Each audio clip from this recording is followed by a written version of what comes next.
Yeah, I had to change to something a little more comfortable. Yeah, I had to change to something Oh, a little God. more comfortable. Got to turn my volume back down on my phone. Yeah. Plus, now I'm eating, so I want to keep my hair out of my face.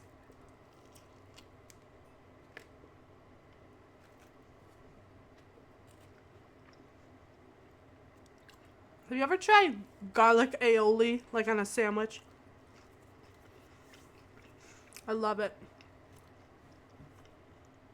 So I bought some.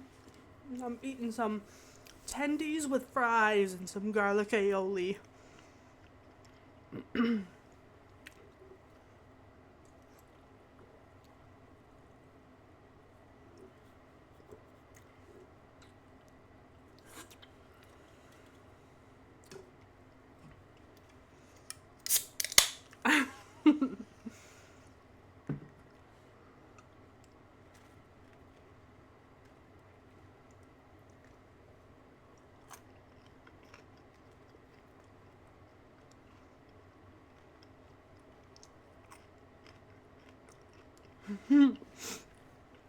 What kind of snacks? Hello. All right, we can get started again. I'm gonna have to eat when they talk.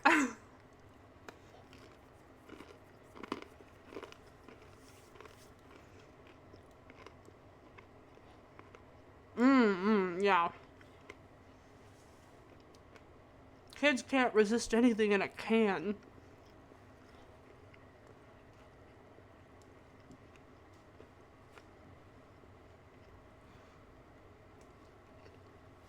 Shit, I spilled. It's okay.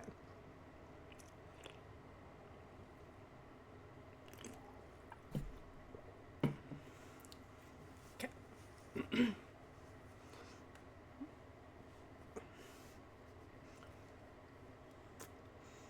let's get back to it.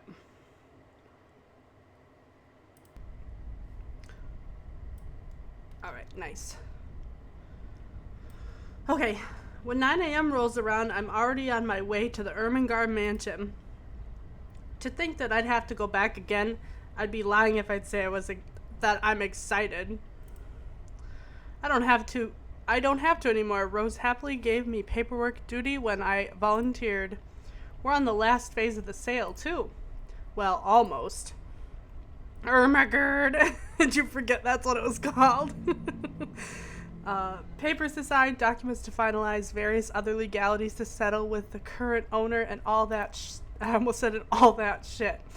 Never mind that its new owners want everything done within the week, when the process typically takes more than that. They want it done, we'll get it done. I really, really don't understand rich people. But money can do wonders. I won't be surprised if they'll be able to push the process just a little more, like what they did to secure the house. The point is, I'm under no obligation to return to the house anymore. Running is an option, of course. I can now move on to another property and forget everything. However, at the end of the day, it's always my conscience that wins. What if something happens to those who have seen the letter? Ash, Zach, Becca, Miss McCullough, the Wrights? Good, I'm glad it's relaxing to you. That's how I felt coming off of Sonic. I was a little overwhelmed. This is much more relaxing. The guilt will follow me to my grave. The mansion looms as we approach. Whispers welcoming me back, shadows calling. I hope this is the last time. Ah, it's the old priest. They are engaged in a quiet conversation when I find them in the mansion's front gardens. But even with familiar company, it's impossible to feel at ease here. No matter who I'm with, the feeling of being watched is there, like the very place itself is aware of its trespassers. Zach, on the other hand, doesn't seem to notice. Or he simply doesn't care, or he's simply already used to it. I could never tell with him. Sometimes, he's almost as hard to read as Ash. Almost. At least Zach doesn't ask for as much patience as dealing with Ash does, and that says plenty about him. Miracle of miracles, how the two have ended up the best of friends. He waves at me as I approach. True to his promise, Zack has already brought his friend with him, Father Norman. Somehow I expected him to look older. Oh, don't be surprised. They say people who have found their calling are getting younger these days. Sorry, Father. I didn't mean to say that out loud. No offense taken, Oof. Becca, get a better filter. though I admit I'm a bit surprised. I didn't think someone would ask this house to be blessed after all these years. You've heard of it, Father? In passing, the occasional rumors and talk by the locals, nothing new. You don't spend years serving the church here without hearing a random hearsay here and there. You never mentioned what you thought of those, Father. Ah, but he who goes down to the grave does not come up. He shall never return to his house, nor shall his place know him any more.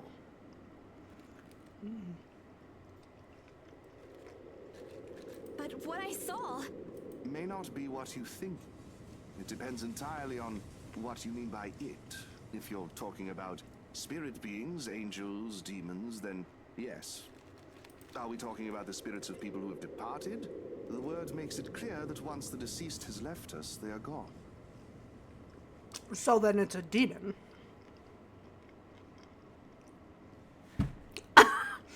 You know, I wasn't gonna say anything, but yeah. He's kind of cute.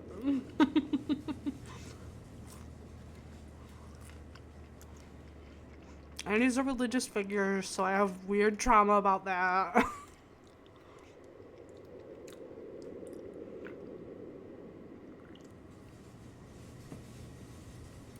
But of course, I didn't come here to bore you with a lecture.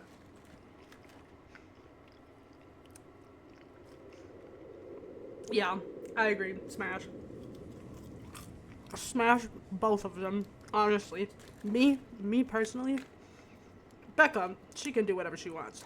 Let them just be friends, but me, I see you too.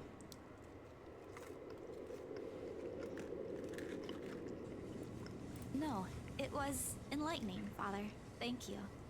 Just remember that a God who loves his children would never let them linger once the time comes. That's what my papa often tells me. Your father must be a good man. He raised you well, no doubt. Well then, shall we? Regardless of what it is, I'm sure the mansion's new owners would appreciate such sincere intentions. From a stranger, no less. Oh! Zack just glided to the center of the screen. Jonathan, so kind and sweet, and yes, definitely smash him, but in a more gentle, romantic way. Yes, yes. A loving smash. A smush.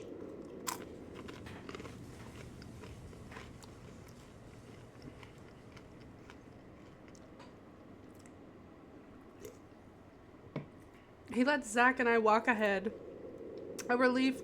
This way he won't see how tightly I'm clutching the straps of my bag. He is. He's so genuinely, like, he's got such a sweet face. Father Norman's probably trying to put me at ease, but the worry, the cold, restless, foreboding feeling has firmly lodged itself in my stomach, making its presence known with every step we take towards the house. Hey, you okay? Oh. Zack lightly nudges my side, careful, mindful of his motions, to avoid startling me, no doubt. I mean, why not just be honest with him? I don't want to brush it. It's clearly nothing. It clearly bothers her, and Zack knows it. That's why he suggested the priest. I'm going to go with one. I'm sure you guys probably going to say the same thing. Yeah. I'm going to be the bigger adult, and I'm going to stop disguising my feelings. It's hard to lie when Zack gives you that look. It's just there. The kind... Sorry. I'm not finished chewing. The kind that implores a silent appeal. I'm not sure if he's even doing it consciously. Another breeze blows and I try not to shiver. Try not to listen to the voices that may or may not be there. Ugh, this place really gives me the creeps. It doesn't seem more than an ordinary house to me, though. Damn, I should have brought my camera with me. I saw a few areas that'd be good for a shoot. You think the new owners will allow it? Shh! What if you catch something? Or someone in one of the pictures? It just means they want to be seen, doesn't it? I know. Those chatbots are always trying to sell me things. Don't ask for it. It's not like we can stop them if they do. You're really not helping, Zach. All right. Sorry. Don't worry. I don't think whatever's inside this house will do anything. I don't know. I'm here, yeah? I'll take care of them. Or I think I can. I think I can. You're not that scary, but thanks. I'll be sure to run behind you if I see one.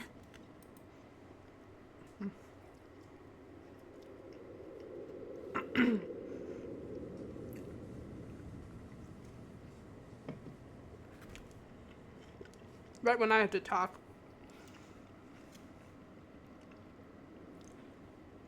Ridiculous talk through the temporary reprieve it lends is, though the temporary reprieve it lends is more than welcome. He offers me a smile in return, the least he could do. And with a slight motion of his head, he gestures for us to move ahead, while my own fears are left forgotten for the time being. The things inside my bag clatter softly against each other while I rummage for the keys to the mansion. Sounded like you had a lot of glass bottles in there, girl. You boozin'? I should have heard the telltale jingle by now, but didn't I put it in my bag last night? Seconds later, I'm sitting on my heels, and one after another, I'm taking out everything from my pocket, every slip. It'll be a pain to put everything back later, but I'm sure it's just under these... nothing. Oh man, of all the times to forget. No, I'm sorry, Father. I think I left the key. No use coming up with excuses, and right after they'd both taken the time to go this far away from the city. With a heavy sigh, I grabbed the door handle to pull myself up, a string of apologies ready at the tip of my tongue. Excuse me, cripes.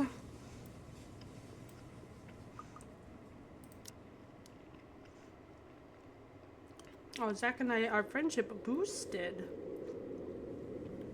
I just want to get rid of these little notifications.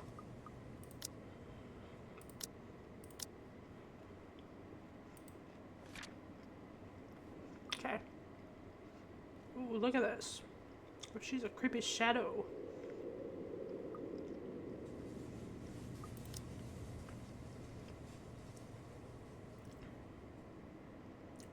I think I read that already. Careful, Bella.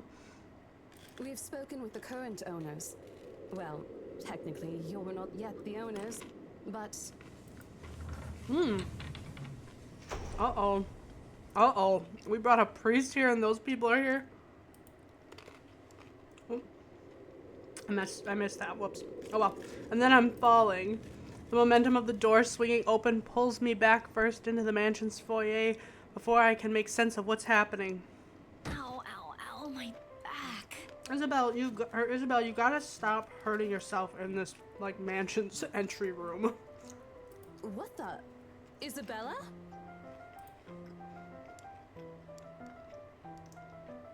No time to nurse my bruised back or make up excuses because the next thing I know, Zach's gently pulling me upright by my arm. Rose looks down at me with a mixture of apprehension and something I couldn't quite place. I'd say it's relief, but... Oh, sheesh. Good going, Isabella. Right after you volunteered to work on the papers. And standing behind her... Ma'am Hannah! Mr. Wright! Oh, Isabel. We always meet in the most interesting circumstances. You're right. It is. A complete understatement, darling. What are they doing in my house? Oh god. You're right. It's coming. Abruptly, he waves his hand at Zach and Father Norman like their presence is a slight against his own. I thought you said you wanted to do paperwork duty. What are you doing here? Like a deer caught in the headlights. Unfair, Rose. They're putting me on the spot. And it leaves me no choice other than to answer. The reason why I'm here? Spit it out, Lily. We don't have all day. Ooh. I'm just here to make sure everything is fine before you move in. I'm so sorry, Mama. You said I'll go to hell if I lie. I likely will after this, but there's no other way. Well, it isn't entirely a lie. I am here to make sure no one disturbs them after they move in.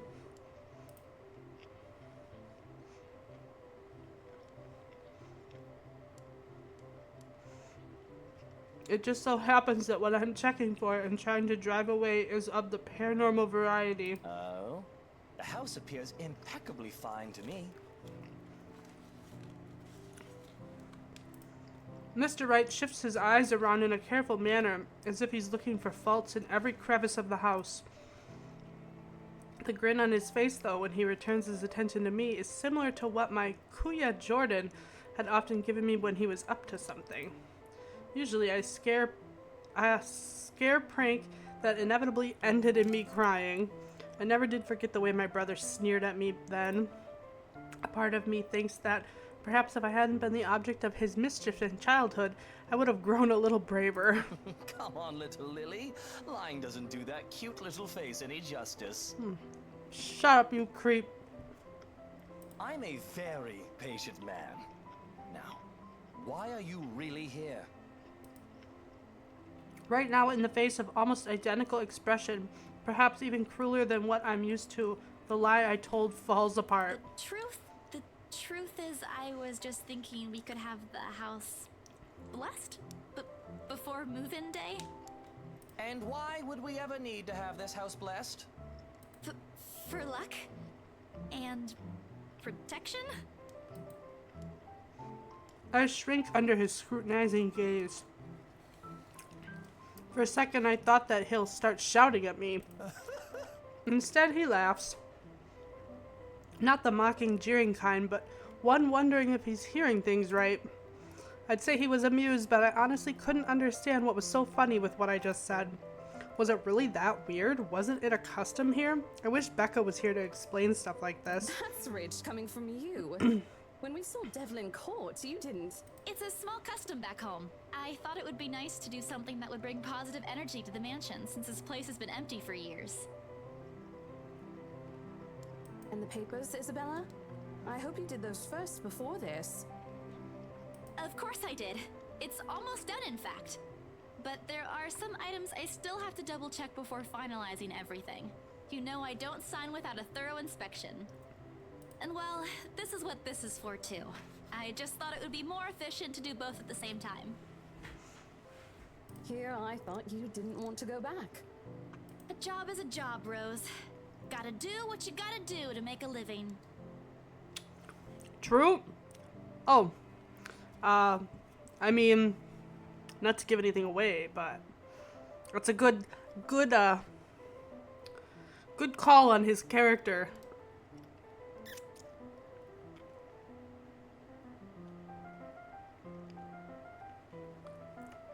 Oh, well, if that's the case, then go ahead. No need to be so hard on her, Rosie.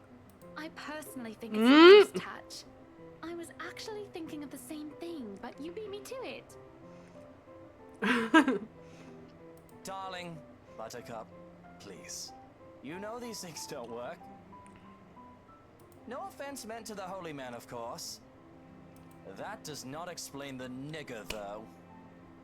Oh my god, I forgot it was a hard R. Oh my god. Oh my god, I thought he just says Negro, which isn't better, but that's awful. I gotta get that off of the screen.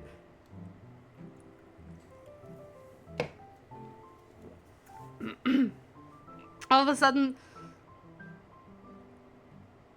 I think Hannah says it eventually, but I think she says Negro, not that. Which is, again, not any better, but somewhat better. All of a sudden, there's an awkward silence that even Rose, of all people, seems reluctant to break. Although a desire to do so is evident in the way her eyes nervously shifts to Mr. Wright. Yeah, I know. Well, I don't know. Yeah, I know. I don't know. I don't know why it did the French thing from earlier. That's weird.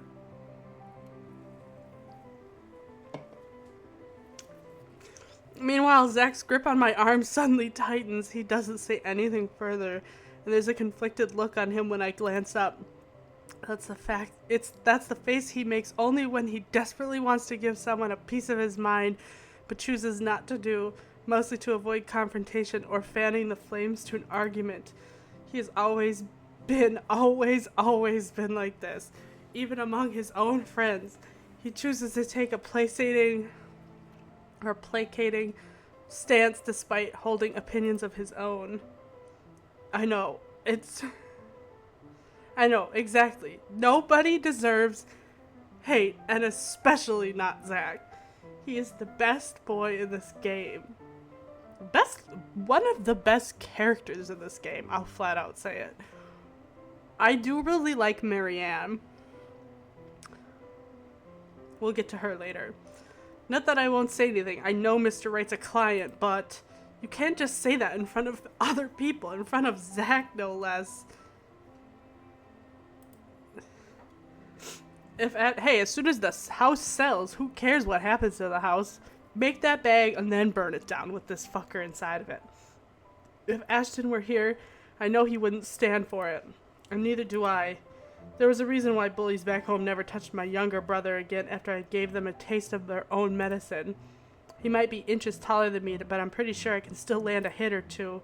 Maybe, if only I'm not going to get in trouble with BRC for it. But before my punch could be thrown, Ma'am Hana cuts in. Lucille Mitchell Wright. Oh my god, what a name.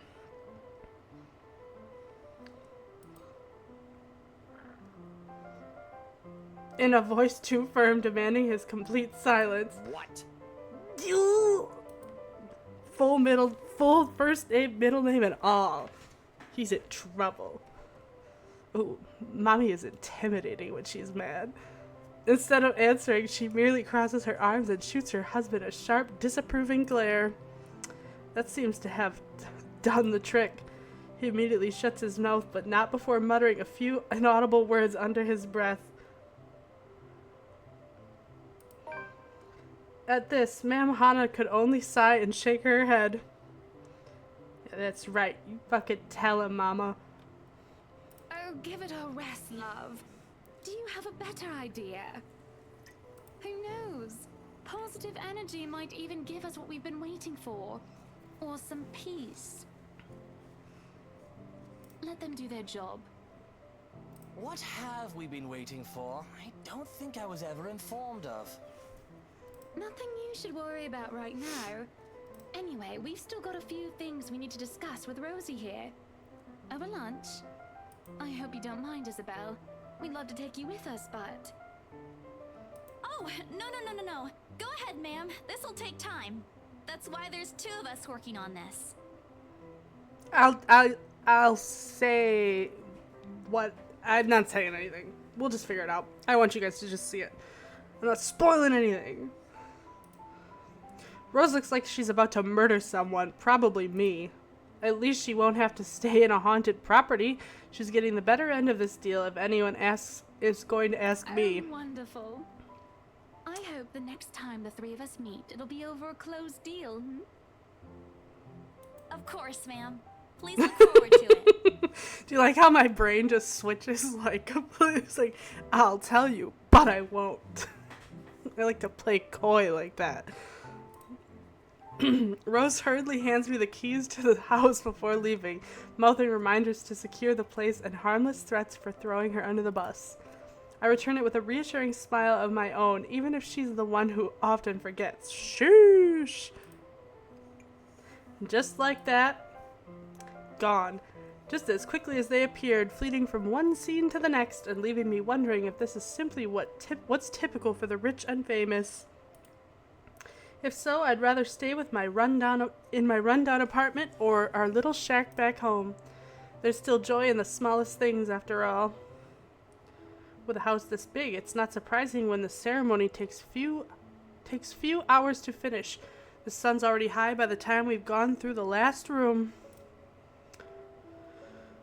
I can never say I'm a devout follower of my own faith, even with Mama and Papa's teachings. But hearing every word Father Norman uttered as we went around the house has put me at ease. All of a sudden, the mansion doesn't seem so scary anymore. Maybe there is an end to this, or perhaps this is the end. Father Norman bids us goodbye. Father Norman bids us goodbye upon exiting the mansion's grounds. He has business in the village nearby. He says a minute gesture to reach out to the members of their parish every once in a while. It reminds me of a distant memory of helping hands and a few kind smiles that helped my family pull through when times were tough. But before he leaves... Isabella, a word before I go. Zachary hasn't been really forthcoming with your situation, and it is something I understand it wasn't his to share. But whatever burdens you, know that it's not a permanent fixture in your life. Christ, what was that noise? Besides, you Oh! have people to bear it with. New follower! That's what that noise was. Well, hello! I didn't catch your name, I'm sorry. Oh my god, that noise was so jarring. I bite back the harsh retorts before they come out, masking it with a smile as we wave the good priest off. Oh! Hi, Nate! Thank you for following.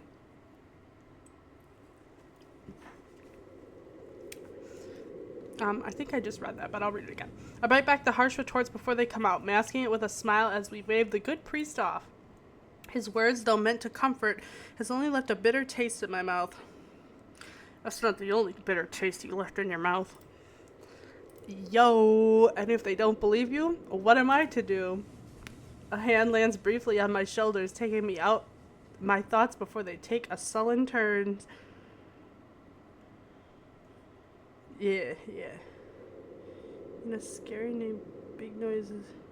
What? In a scary game, big noises be scary. Yes. Well, I was like, that doesn't sound familiar. What's that noise? A hand lands briefly on my shoulders. Again, with the shoulders. Stop touching my shoulders. Taking me out my thoughts before they take a sullen turn. Oh, is it Zach? Yay. But my smile doesn't quite reach my ears when I turn to him. Say, do you want to go somewhere? You asking me out on a date? Right now? Where to? Anywhere in the city. I'll leave it up to you. I think he's kind of asking me out on a date. I'm not even giving you guys the option. We're going out with Zach. Wouldn't hurt. I've got some stuff I need to buy. Groceries.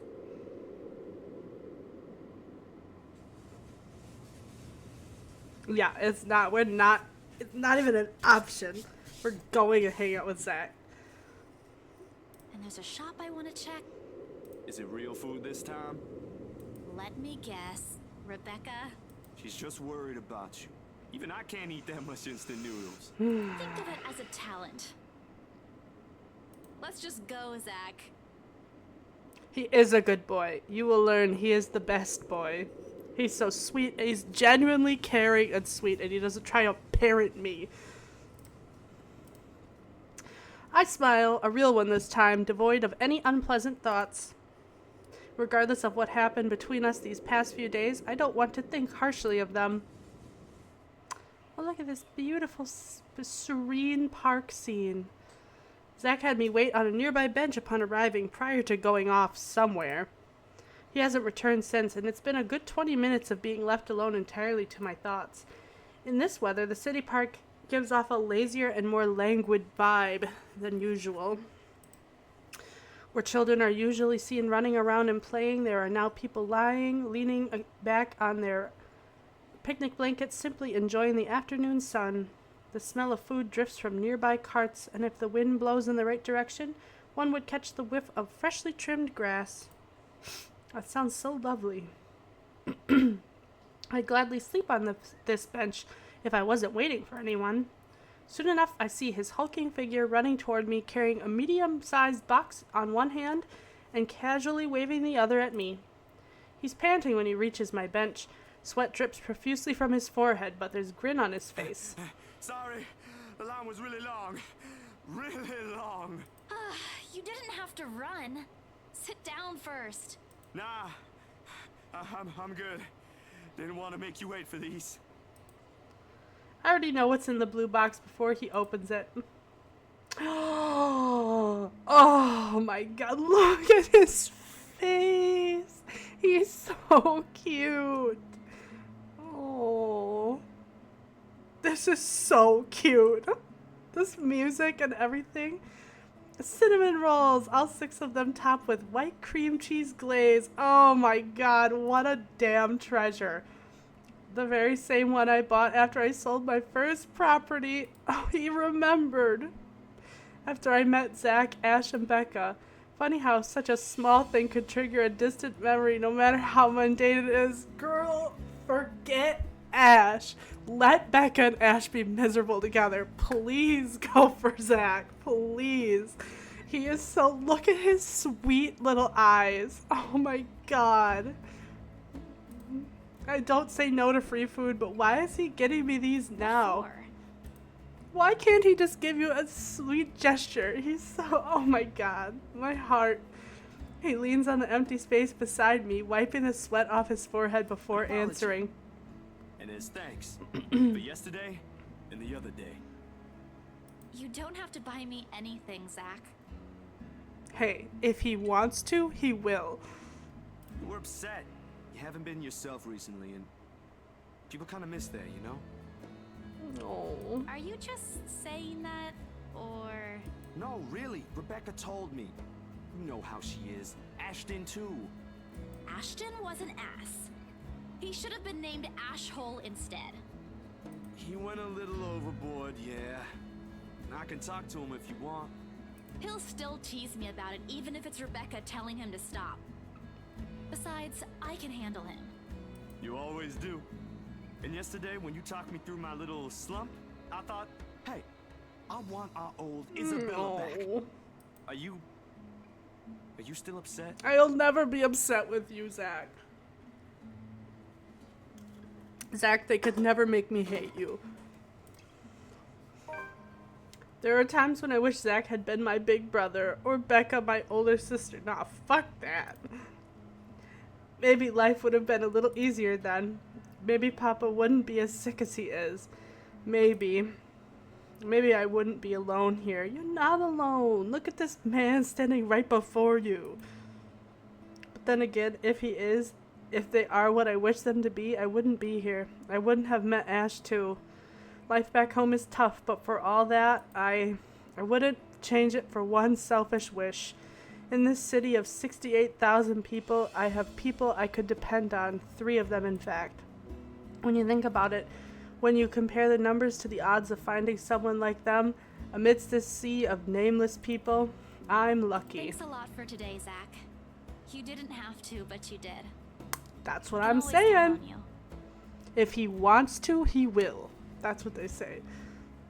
Just me? No Ashton or Rebecca? Oh boy, they won't be happy to hear that.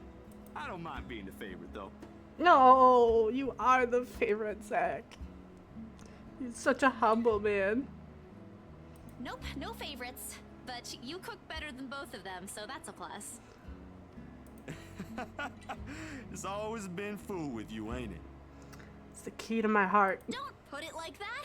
You're making me sound like a glutton.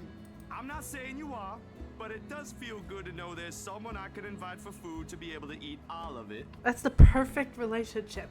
He makes food, she eats it. That's their love language. Only that? I thought we were also art buddies. That's right, they're both also very artsy and creative. Oh, that too. But the food thing really stands out when you think about it. You do eat a lot for someone your, size. Oh, they're so perfect together. Yes, please let them be together. Low blow. I take pride in my height. So, is it okay now? Do you feel better? Does it still scare you? Oh. A little. I'll be okay. I'll figure it out somehow. It's not as bad as the other day, and Father Norman helped too. I should have brought something to thank him. Oh, we could visit him anytime. He loves hearing from the young ones. He was not a very old priest. In fact, he commented on the fact that people are getting into their, things and professions at younger ages now. He isn't that old, is he? Don't know. He doesn't tell. I think I might have seen his face somewhere before. I just couldn't recall when or where. Ash says he looks like his boss, or the bartender at the local pub if he squints. Don't take his word for it, of course. He might have accidentally inhaled something from the forensic lab again when he said that. Oh, listen to the both of them laughing together. This time, the laughter that comes from both of us is genuine. Oh, back to the usual. Things may not have been the easiest lately, but it certainly isn't the worst that has happened. We do end up sharing the cinnamon buns between us, despite Zach's insistence that it's only for me. But more than the food, there's relief and contentment. If you need anything, just ring, okay? Like when Ash annoys you too much. I'll help you with him, best friend or not. I'm gonna weep. This is so sweet. It is. This date is so good. Even if it's not a date and they don't end up together, the fact that we even have this bonding moment is so special. No way. I can take him on. Still an extra muscle wouldn't hurt, yeah? Just let me know, and I'll back you up. Oh yeah, Zach, you a beefcake. My sister knows this one thing to shut him up when he's being his usual self. Ask me what it is whenever you want, and I'll spill it. Your sister knows I don't think Ash? that's necessary, but thanks. I'll keep that in mind. He leaves me with a smile and a wave. Bye. Off to some new gig again. As for me, we still need to talk. Becca, Ash, and I put petty arguments aside like the adults we are. Exactly. Exactly. This, however, is a start, no matter how small it may be. I know. I love him so much. Ugh. It's okay. I think he's the next person we play as, which I think Bella's story is kind of... I think we do end up playing her again, but we make our way down the list, but I'm pretty sure Zach is next. So we get to see everything from his perspective. I just hope I can keep them safe. Oh, the light wind blows again, sending dried leaves swirling and the distant smell of earth into the air. For the first time, the sunlight feels less harsh. Maybe a walk is good. I need to visit the grocery too. Come to think of it, wasn't there an art store that opened recently near the park?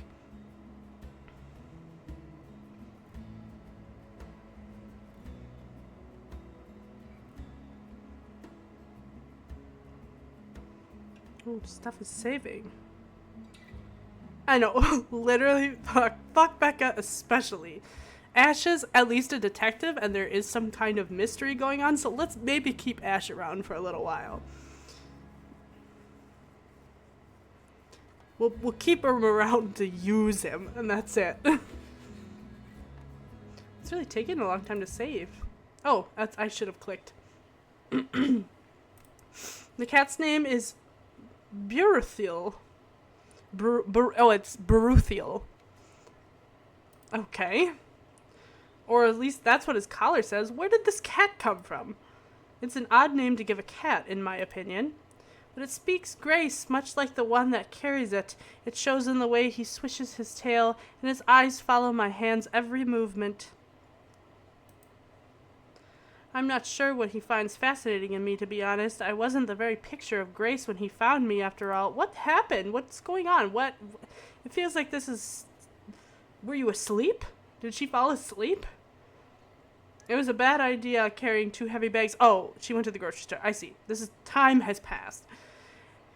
It was a bad idea carrying 2 heavy bags of newly bought art materials and groceries without help or a sure ride home. In hindsight, perhaps I shouldn't have bought all of these at the same time. I didn't even make it past the park. And now I'm suffering underneath the glaring afternoon sun, hunched up on a park bench and drenched in sweat, in the company of a cat curiously watching my every movement. I hope it stays where it is. It's just a black cat, but back at home, they're considered ill omens. Don't look at me like that. I can act graceful as well if I want to. Not that I've ever acted graceful in my life, of course. Growing up with rowdy younger brothers and sisters does that. Or maybe it's the opposite. Mama used to call me a little troublemaker before. Well, graceful or not, there's no use moping. A short breather and then I'm off home. Besides, it isn't like the company's bad, even if it's a cat, as long as it doesn't bite or crosses my path. Where's your owner, anyway? He has one, doesn't he? An owner? That's what the collar's for, isn't it? A bandage is wrapped on one of its paws, though. I wonder what happened to it. Did he run away? Well, if you don't have one, I won't be able to take you in. My apartment doesn't allow pets. I tried to bring one home before, a cat. Not black, of course. And Rebecca threw a fit before the landlady could. Typical fucking Rebecca. What a narc. I take a small packet of sweets from one of the bags beside me and pop it open. Oh, and I'm about to put one into my mouth. He meows. My hand stops. Do you want one? He doesn't meow again as I'm expecting him to, but I take his unblinking gaze as a yes.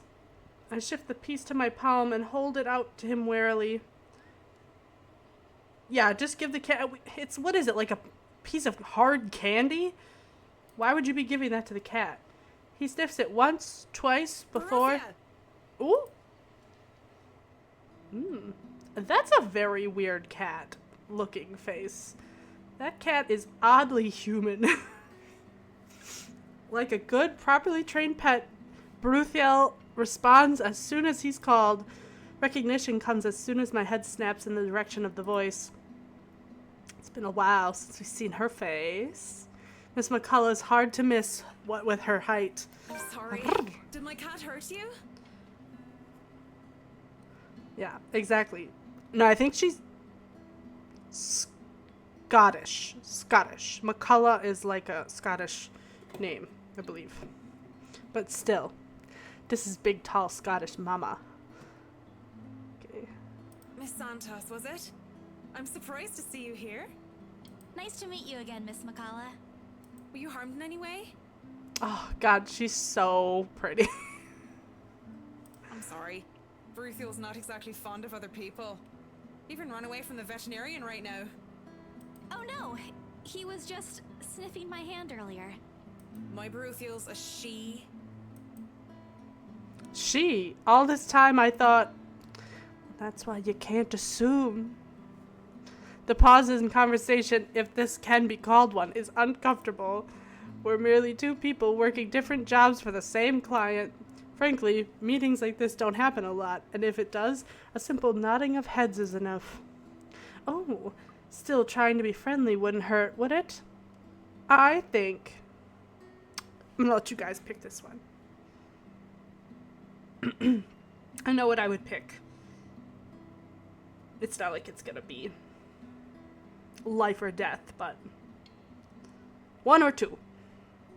Talk about her titty tat, or talk about her job. Yep, there's decisions every once in a while. I also would pick her cat. We gotta try and warm our way into Mama's heart. I keep my tone cordial and warm. I'm actually surprised you have a cat, Miss McCullough. Hold on, I'm gonna check our relationship status. It went down! It went down! Oh no. I thought that would have been the right answer. I gotta get rid of this. Okay. What the hell? And why exactly is that? There are a lot of people who have pets. Yeah, but not a black one. I'm amazed you're taking care of one. Oh god, her superstitions are gonna get Marianne to dislike us. I don't understand what you're trying to get at. Is there a problem with my cat? No, not at all. She's very sweet. Just in other cultures, aren't they a sign of bad luck? Back at home it is. My grandmother used to tell me stories about it. Nothing And has happened to me so far. ooh. Let's see what I went down. Yeah. I think just Isabella is very tone deaf. I don't know. She comes across that way. Displeasure is evident on her face. Also, she comes from like a impoverished background, and Marianne has like got a little bit of money and works with like uppity people, so different worlds they come from. displeasure is evident on her face. Ah, of course, I've forgotten that for other people, black cats are an omen of good luck. Yeah, that's okay. I would have made that choice without you guys. It's not anybody. We're all in collective agreement that that's what we wanted to do. There you go again, running your mouth off, Isabella. I racked my brain for a way to remedy the situation, but she holds out a hand. This is a good place to stop and end this conversation, don't you think so? It is good to see you again, Santos. A complete dismissal if I've ever heard one. I watch her as she leaves, though she stops shortly before crossing the threshold separating the park and the street. She faces me again, looking like there's something she has forgotten to say. God, don't be so sad. By the way, about the Ermengarde mansion, with my clients, it's the rights, I mean, I hope you don't mind me asking, but has the deal been finalized? There's still a few papers they need, but the house is more or less theirs now. Ah, thank you. That's all I needed to know. Wait, about the mansion. The letter, the same one they saw. Whoever she is, she's asking for help. Someone. I want to tell Miss McCullough that the urban legends aren't just legends anymore. No, just leave it, Becca. I called her Becca. Shit, Bella. She is not going to believe me. Don't mind me. I need to go too. Yeah. Have a Better good day, just Miss to let it McCullough. be. I hastened to pick up the bags I've left on the bench and ran as far as my legs could take it. Oh, she forgot the bags and went back for them. I see. In that moment, what I'm carrying in my hands weigh far lighter than the overwhelming guilt trying to consume me. Home. I want to go home. Anywhere where I won't be reminded of the house, of her, of my own cowardice. Get ready. The food tastes less appetizing tonight. A pity. One would think that someone who had been on a continuous binge of instant noodles would find a home-cooked meal enjoyable. But it isn't. Hunger isn't what is gnawing at me tonight, neither are my sore muscles. The TV runs loudly in the background, and what it says barely registers in my brain. It's hard when the things you're trying to forget keep returning to the forefront of your mind. It distracts you, eats at you, devours you. I wish this would stop. I wish I wasn't the one who picked it up. I wish it was somebody else. In other local news, a woman was found dead in her home. Yesterday evening. Why did it not say that? I mean, Bella hasn't approved, so constantly worrying that the rumors are true aren't doing her any good. If I was her, I would attribute everything to stress, although I hate to say it, being a believer and all, but yeah, you gotta rule everything. I know. Yeah, it's just like anything where you're like, oh, I saw it with my own eyes. Like, everybody's, unless they see it themselves, they're not gonna believe you. So, save your breath, or you'll sound like a crazy person. Luxbourne police officials are currently investigating the crime scene, but has classified the case as homicide.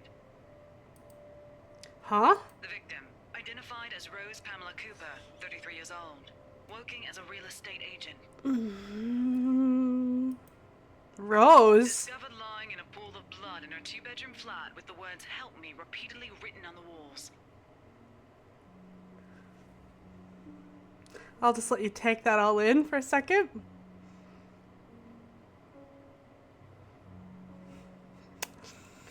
Yeah. I've been waiting for that. No. She dropped her fork. No. This isn't what I want. This isn't supposed to happen. None of this is supposed to happen. No one's supposed to die. Those are just stories, right? Legends? That's what everyone has kept telling me so far. So why? And I immediately rushed to my study table in search of my phone. Fork drop is a nice touch. Ka-ting! My hand, cold from dread, clings tightly to it as soon as I touch its edges. A piece of folded paper, the letter, lying unassumingly beside it, slips to the floor when I pick up the device. I knew... Dude, it only gets crazier from here on out, so get ready. But I pay it no mind. There are more important things right now. Right now, I need to call her. I need to call her. I was with her. I was just with her not too long ago, and she was okay. No, no, no.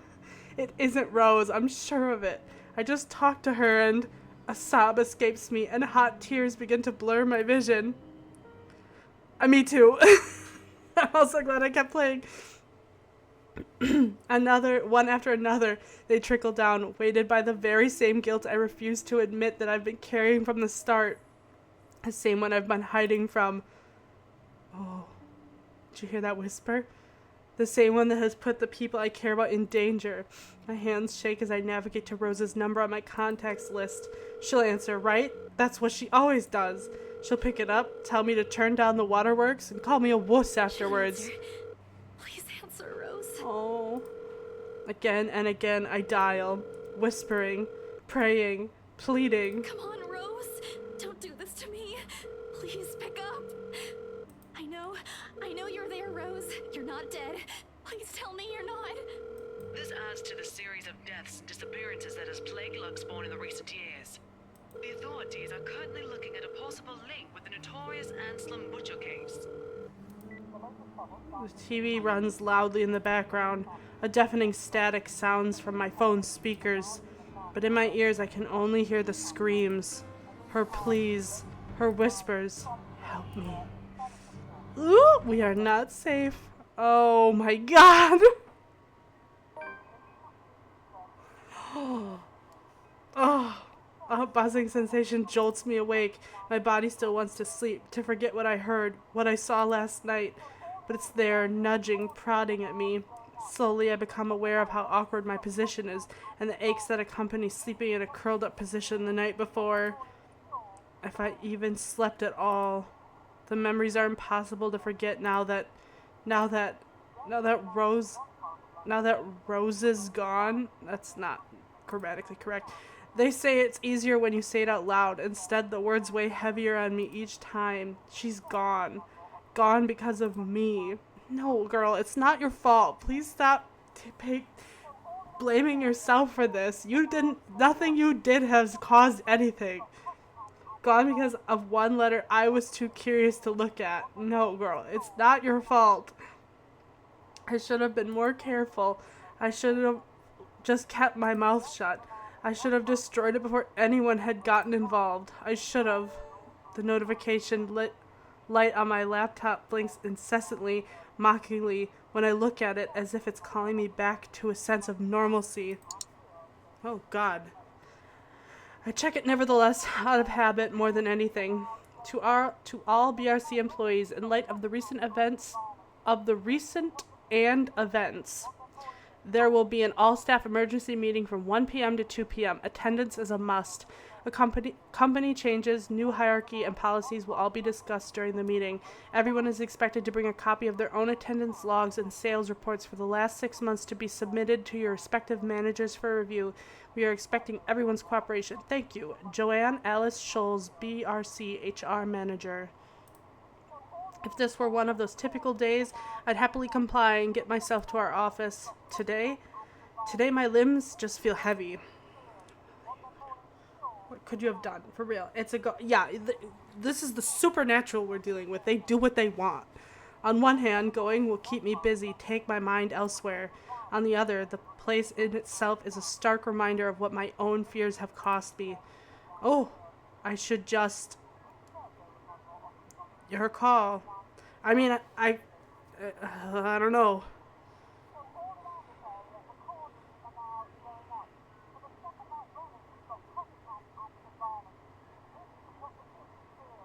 I mean, yeah. See, I would fear that I would lose my job. She has so much riding on her to not lose her job. Moping won't get me anywhere. This is just like one of those things, isn't it? You deal with it with a smile no matter how bad things get and hope for the best. Although my whole body feels like lead and my limbs are sore, I push myself away from the chair and head for the shower. Yeah, I want to find out more about what happened with Rose.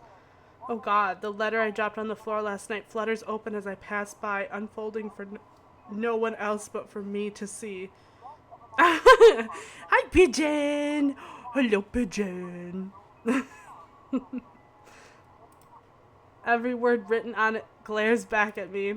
They sneer, they ridicule, like living beings fully aware of what they've done. With a huff, I pick it up and shove it into my bag, perhaps with more anger and frustration than I'm used to showing. This, too, I'll deal with. Somehow I'll find a way and make things right. I have to, before it takes more people from me, even if I must do it on my own. Papers rustling, telephones ringing, feet shuffling. Overall, today looks like a typical working day at Briar Realty Corporation, except it isn't. The air is thick with tension and unspoken questions. No doubt everyone present has already heard about Rose. If they missed last night's report, they'd likely see it in the morning news, in the papers, or on various news sites on the internet. Everywhere is a bitter reminder. In fact, everyone's giving me a wide berth, as though the mere mention of Rose would be enough to trigger something in me. It's appreciated, but it only serves to create a bigger hole in the place Rose has left. After lunch, my boss calls for a meeting. I don't have to look up from my work to know what it is about. He's in a strange, pensive mood today, probably out of respect for for a dead colleague. Oddly, I'd appreciate it more if he just shouted at me today. Anything is better. I'm sure you've all heard of what happened to Miss Cooper. She was a valued member of our team, and she will be missed. There's no date for a funeral yet, but those who wish to attend, kindly speak with your respective supervisors. By the way, has anyone heard about our still AWOL staff? None? HR, you know what to do. Santos, a word? In my office? At the end of it, I've been given the entirety of Rose's workload, including finalizing the rights papers, and have been promised an ample compensation for my efforts. I think he's expecting me to be happy about it. Instead, I immerse myself in my work. I have to anyway if I want to forget. Time flies when you do, and by the time I give notice, it's already late. Everyone's already gone, leaving me in the company of a radio and a member of our janitorial staff. I don't even know his name. Rose likely does. She remembers people easily like that. The police department continues its search for the following reported missing people. The radio blares one name after another. Hold on a second. Missing? Aren't they? Still, I have to check. Frantic, I turn back to my desktop. The loud tapping of my fingers against the keys fills the office for the better part of my shift as I look through everything. The background about the place, its history, from the current owners and lists of employees hired under BRC. And I'm right. Of course I am. BRC may have a lot of staff, they may have a lot of agents hired, but I'd remember those names anywhere. After all, they're also part of the crew who worked with us in preparing the mansion for the open house. Then the letters... No, that can't be. I hope it's not what I'm thinking. But Rose is... Something snaps into place in the fraction of a moment. These people, Rose, the letter... I need to... No, if it's like this, they still won't believe me. I have to make sure of it first. Evidence doesn't lie. That's what Ash often says, right? If I have proof, then maybe... I don't want to get my hopes up yet, but maybe there's still a thing I can save them. There's still a way I can save them. She's getting knowledge. The letter, my phone, papers, anything that will be useful. I grab all of them and stuff them in my bag. I can't stay here. There's something I need to do. There's something those people should... The noise cuts sharply through the room, stopping my hand short of cramming a pen into my bag. Hello? Anyone there? Someone must have left their printer open again. I may be in a hurry, but if I don't turn it off, another person is certainly going to have a fit tomorrow over wasted company resources. Most of the time it's Rose who does the nagging, but the clicking of my pen in my hand is a welcome distraction as I search for the said object. Each stride my feet takes also echoes throughout the empty workspace. I've lost sight of the janitor minutes ago, and with me being the only one left, the tapping of my feet against the wooden floor is something I soon learn to appreciate. It doesn't take me long to find it. By the time I turn it off, 5 pages are already strewn about the ground, the paper tray having also been left ajar. Sighing, I pick each of it up to put someplace proper, but the page that greets me next makes my blood run cold. The chill that makes its way up my spine is as numbing as the day in the attic. The sheets crinkle under my tense grip. All I can hear is my breathing as it rasps through my gritted teeth. But before I can even gather myself, take the first steps out of here, total darkness suddenly envelops me. And as if I'm hearing every horrid thought running inside my head right now, something snaps. A soft creak grating through the thin veil of stillness that has descended in the room. Every muscle, every bone in my body goes rigid at the sound. Familiar. So familiar now. Yet my own traitorous curiosity still presses me to take a careful peek over the cubicle's wall. Oh, it's her. Standing in the only exit of the office, albeit facing away from me. She doesn't even need to turn around for me to know its same misshapen face, tattered clothes, and unsightly gait. The same person in the attic. I take a step back. The pen I'm holding slips from my hand and her entire head turns. Yikes. A scream almost escapes my mouth, and I duck under my table as quickly as I can. My heart is pounding hard against my chest. I can hear the bone-chilling sounds of her walk, the weird clicking that follows her, and telltale squelching of something wet as she walks towards me. Nearer and nearer. The sounds are slowly getting louder. The only thing keeping the whimper from escaping me is my hand as it covers my mouth.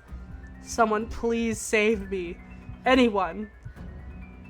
I close my eyes, muttering a continuous stream of prayers, all while attempting to steady my own breathing. Please, please, don't let her hear me. Oh! Oh, shit. Fuck. Oh my god. Oh. Do I have to do it again? Oh, there's actual gameplay, you guys! Oh, I almost fucked up for us.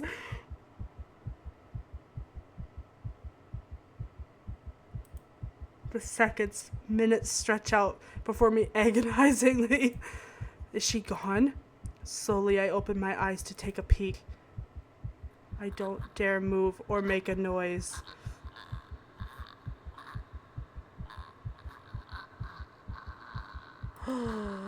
In the face of such terror, I could only beg, let out silent pleas to whoever is out there. Oh my god.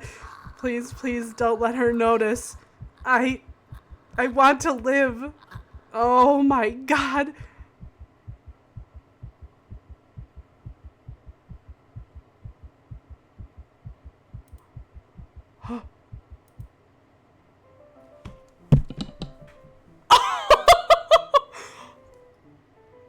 Oh my god!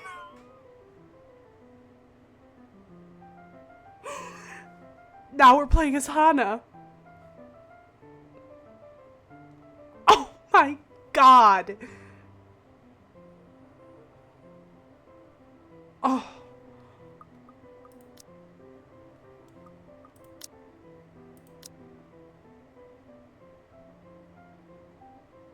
Oh. I can't. I have nothing to say. Oh. What is Builabais? I don't know what that means. I'm reading this now. What the fuck? Look at her name. Hana Wright Nee Evans. She's a Taurus.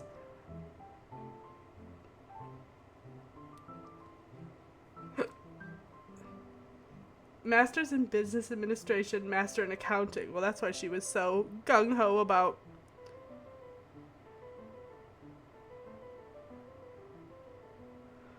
my god. I mean, we can read this quick. She likes I don't know what that is, and I'm interested in knowing what that is. Dogs, fashion, parties and dancing, the beach, children, iconic women. Oh, you and me both. Charity and math. Of Luxborn's upper classes, Hannah is used to living a life of luxury. Absent parents made her crave for attention, though something she gained from her private tutors and nannies instead. It was never enough, however. She studied hard in order to make her parents proud, going into business so that way she could work alongside them. The challenge in her otherwise privileged life was certainly a thrill for her at the very least. She had many suitors, dating different men and women. Oh, by queen. But it was through work that she met Luke. It was love at first sight for her. Upon her parents' death, Luke proposed to her. That's weird. To get money. Duh.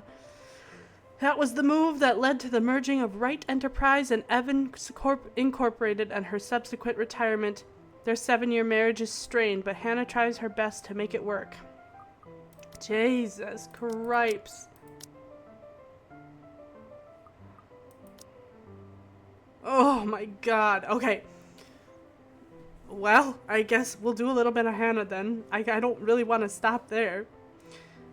It is far too easy to get them to pay attention, enraptured. They hang on me to my every word. I'm gonna do a little bit of a voice for Hannah until I get sick of it, which would probably be fast. They hang on to my every word and follow me my every move. All of it would have been stifling had I not grown used to such stares. Most are respectful, some are hostile if we are honest, and a few are downright inappropriate. After all, I am... Oh, cripes! There's a moment of agitation as a familiar but less than welcome face approaches me with a suggestive smirk on his face. Of course, I have to keep a benevolent smile and greet him as I greet any good friend. After all, this man can turn heads being famous in his own right. Officer Lee! What a pleasant surprise. I didn't think you'd have the time to attend tonight's party. He is more Luke's friend than mine, really, and I am quite sure I only invited his wife. Much like I am only friends with the chief inspector because of Luke, Luke is only friends with Rochelle because of me.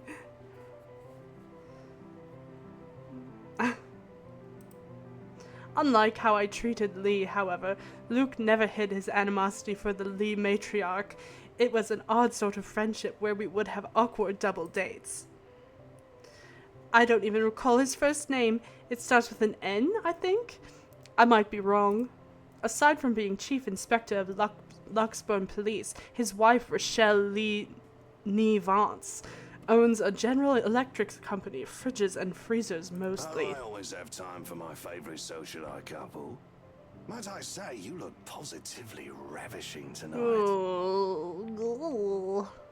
I see the husband isn't with you. No, stay away. God, why is everybody such a fucking creep? The way he eyes me up is enough to make my skin crawl. I just wish Luke is here to fend off the more unseemly of our pures. You know the ones. Men who are just a bit too friendly, staring too long at my assets. And getting close just because my husband is not here. And to think they all have the gall to do this at my own party. In my own house, if I might add. But like any high society woman worth her salt, I know how to handle it with grace and dignity. I suppose you are looking pleasant as well. Yeah, I know the word. Luke's busy with work, unfortunately. The word to ravish means to rape.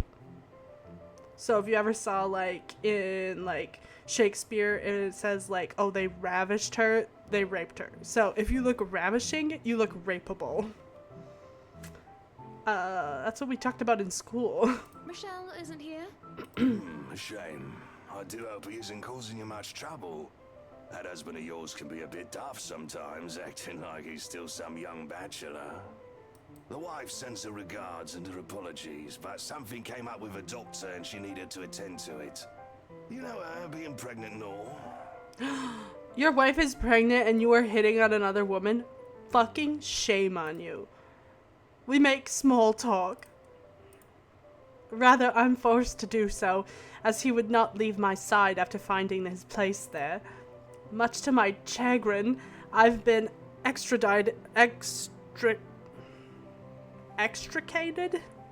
from the few who flock in hopes of flattering, for I can tolerate them far better than Lee. He is a nice enough person, and I adore his wife, who is obviously the brains behind the two. But there is something unsettling about him you don't say. I do not trust him as much as I want to. He regaled to me tales of the Luxburn Police Department, a different affair to the usual gossip I am privy to, and although I loathe to admit, it's interesting nonetheless. I expect the topic of business to die out quickly, which would be understandable enough due to the confidential nature of his work.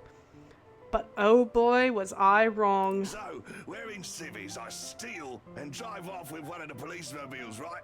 In the mirror, I see the mutant chasing on foot and screaming about theft. The look on his face was priceless when I parked in the garage. Oh my. You made him chase you all the way home for a prank. What did Rochelle have to say about that? Rochelle has a strange love and hate affair with Lee. He is a married man who did not grow up past his early 20s, judging by the way he acts. Surprisingly enough, they've been married for a good 20 years. A lifetime if you compare it to my marriage of 7 years with Luke. I, on the other hand, well, Luke is no Lee. I would be happy about that. I should be happy about that, I suppose. Although my darling did have his moments. The wife pulled my ear and gave me a good talking to, though. Besides, we live in a flat a block away, so it wasn't much of a grand chase. Weren't you living in a house near the countryside? Moved for work, you know. Or you probably don't. No, I don't. What is that? But a flat in downtown. I suppose if that's what you like. Oh, it's horrid. Hate that tiny place, no matter how convenient it can be for work. 55 square yards are not enough when you need to get away from the wife.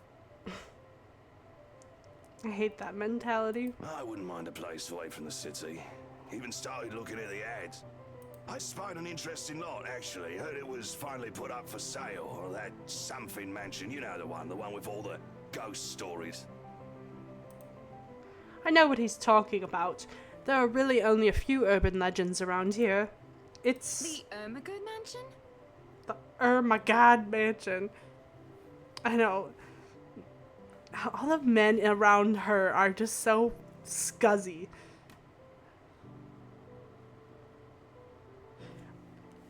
Yeah, or maybe don't go look for a house to try and get away from your wife. Let's not forget, pregnant wife. That's the one. Worthy of a king it is. I'd buy it myself, but Rochelle would only gripe if I brought it up to her. Not to mention all the expenses a place like that would be a real fixer-upper. You also have to find someone willing to work there with how superstitious people can be. If it becomes a problem, just hire someone to do an exorcism. Actually, I do know of someone who could be up to the task. You remember the Ludgates party at their Christchurch summer residence? Of course. It was an excellent soiree. Everything was so classy, too. Such good taste. Oh, that place was a pigsty until they hired out this interior designer and they turned it into a bloody palace. She worked for the Exodus for their apartment in Soho too, and they recommended her when we were looking up pieces for our beach house in Porto Colom. I think I have a business card right. No, I must have left it in my other jacket. Anyway, she's called, what's her name?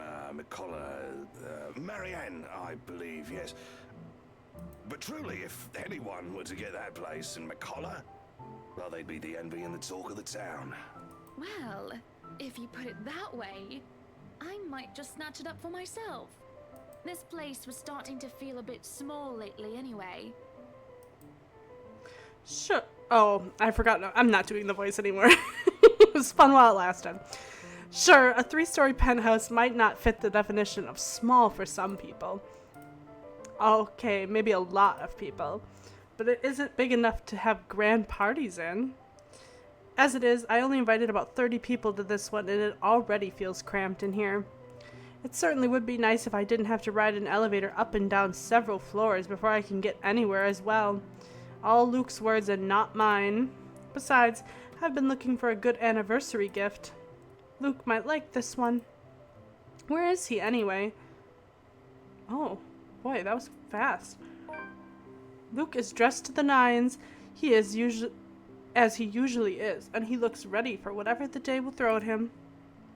His butler and valet wait at his side, just in case he isn't ready as he looks. Oh, sure, this is normal. What is confusing me is the fact that he is on his way out of the penthouse, considering we won't have anywhere to go until much later. Where are you going? I am to attend the Triad Autumn Tasting. I do believe I informed you of this 2 weeks ago. Yes. And might I remind you that I had stricken that off your schedule? Because one, the doctor told you to stop consuming so much alcohol. Well. And two, I informed you a few days ago about the open house we are going to attend in its place. I've even found this marvelous interior designer, Mary Ann McCullough. It's a 3.5-hour drive to Cardiff. I don't have time for this. This is like that little party you threw all over again. You don't inform me of it, and you expect me to stay and be a gracious host when I have business elsewhere. You know how I operate, Hana. Unless this was penciled in, I am sticking to my schedule. Oh my god, Hannah. Yeah. God, I don't even... If I may intrude, Oh. the madam is correct. Your physician did insist you moderate your drinking, unless you wish to incur acute pancreatitis. Russian? Redhead? Butler? And you did have this open house penciled Or in German. last Wednesday morning. German, that's German. Bullocks, I don't remember doing so. Well, you did. While very hungover, in fact. He did. Moaned about me being too loud, but gave in after some pushing. Perhaps that was a bit too cruel and manipulative of me, How but... side are you on? Come on, Luke. You promised we'd do whatever I want this weekend. Gordon Bennett, fine. I am giving this house tour of yours a chance. He says, I just want to get away and bang my redhead German butler. But if it proves to be a waste of time, I am going to Cardiff, and you are going to take a cab home. Are we clear? It's just a bit of a husband and wife tit for tat, isn't it? All couples have their arguments. Okay. Once the honeymoon phase is over, they all seem to call it, as they seem to call it, reality sets in that you and your partner might not always see eye to eye. Perhaps that it has been the years. 7 of them is nothing to scoff at. I just cannot bloody believe I agreed to this. I was really looking forward to the Triad tasting. Though sometimes I think it's something a bit more than just simple disagreements, and I have to stop myself from wondering where we went wrong. There's always the Triad Christmas tasting in Manchester next month, and that'll only be an hour-and-a-half drive. Yeah, exactly. They're not quite the average couple. Have I been neglectful? Have I offended? Have I acted shamefully? Yes, but Cardiff. Certainly any problem can be discussed, as long as he doesn't turn me away. Well, there goes my good mood. Are you happy now, Hana? Oh, fuck off. Do not blame me. Oh. Yeah. I think you know what I would pick. Yes, absolutely. Yes, I am very happy, Luke. Because for once in a very long time, we are doing what I want. I'm ecstatic. Go off, Stop. queen. Go off, queen. And this would be perfect if you stop acting like a child who needs their nappy changed. Oh, you tell him. We will be leaving after lunch for the Ermengarde mansion. Serve his ass on a silver fucking platter. You are going to park your rear in the car and keep mum. And you are going to behave during the tour. Oh, damn. Needless to say, Luke looks a bit shocked at my little outburst, as you should. Know your place. He opened and closed his mouth a few times, struggling to reply before he crosses his arms to look like, well, a moping child. Any more rules for this little excursion of yours, Your Highness? No wine. No wine? Unacceptable! I am already not allowed to the tasting, and you would deprive me of that simple pleasure? If I see you take one sip today, I will put the stocks under lock and key. Do you understand me? Don't forget the bottles he keeps in his... Oh, way to rat him out, Johans. Whose side are you on? How many times in one day can you ask that? As many times as I need you, traitor. Ooh. The ride to the mansion is quiet, with Luke having stared out the window the entire time, not paying attention to anything around him. His boyfriend tattled. Yes! The mistress, and me, we on the same side. Meanwhile, I am conflicted. I don't know if I should apologize for changing his plans like that, but by the time we arrive at the mansion and I see his eyes light up in genuine interest, apologizing is the last thing on my mind. The whole affair with the Ermengarde mansion is certainly an interesting experience. The place has been renovated and restored by the owners to what they claim to be acceptable standards. The mansion itself looks like it's something befitting a fairy tale or a period piece. It is tastefully decorated, and with a little bit of love and attention, I'm sure it can be a place Luke and I can call home. And the number of other prospective buyers that have come from the powerful and wealthy of Luxburn certainly did not disappoint, marking this estate as prime property. The Lees are amongst the group who went with the Rose woman, and I saw a few other notable faces, though I did not really feel like mingling. Unfortunately for every one of them, the Wrights are interested in buying. Oh, we get to see Isabella from this perspective now. Oh, I don't like how close he's standing to her. What's been bugging my mind, however, is that Isabel. What is her problem? I still don't quite understand what is happening. One moment, she is scrambling to give us the paperwork to finalize the sale. Then she is panicking over some sort of prank letter or another. The second thing on my mind is how touchy my darling husband is being towards the poor dear. I cannot even plaster a smile on my face. A horrid scowl takes its place.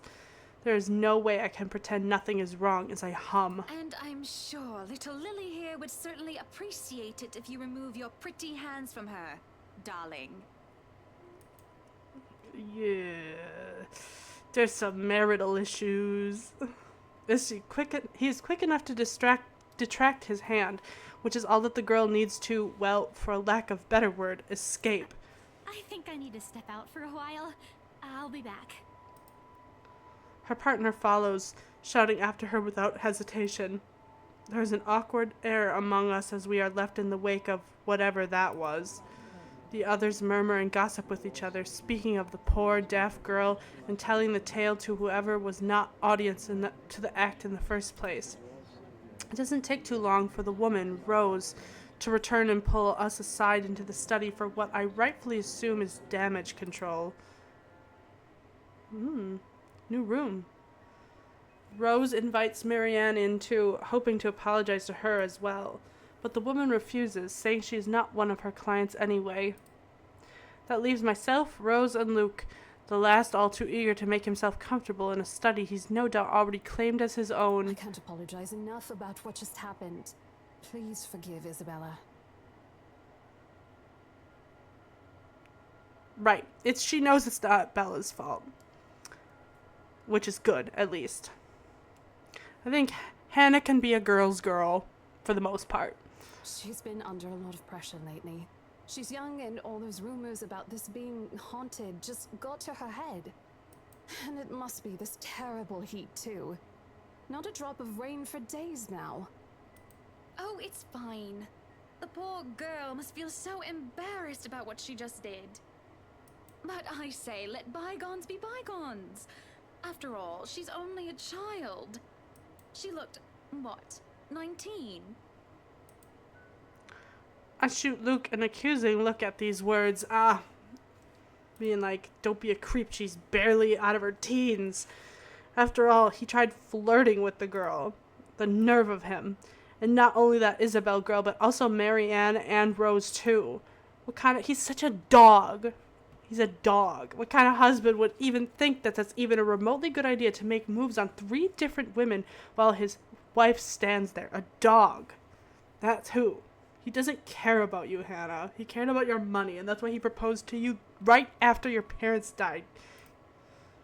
Did he drink while I wasn't looking? She's a bit older than that. But again, I apologize. And if there's any way I can make up for what just happened, just... I know what you can do. Be a darling flower and get us one of those bottles you plan to serve. Pop it open. We were planning on serving some champagne. I can get that. That would be lovely. Much obliged. Yeah, he's a fucking... Do you want a glass as well, Ms. Wright? sly dog. Oh no, I'm fine. I really shouldn't be drinking right now. And Luke shouldn't be either. But right now, I am too tired for any sort of argument. I don't have the heart to scold him in public as well. I am certainly not his mother. Well, at least somebody can realize that they're not somebody's mother in this game. I just want to get this horrid day done with. Go home and sleep. Perhaps I'll even have a strong cuppa before I head off to bed. Yes, that sounds nice. When Rose comes back with the champagne, I beckon her over. As I have told her partner before, I have every intent of acquiring this home. I might as well, even if I'm having second thoughts about getting it for Luke. The moment we, the Wrights, have expressed interest in this place, we've had eyes set on us. If we don't buy it, that might as well be the signal to have busybodies gossip about how we may or may not have lost our fortune. Yeah, not naming names.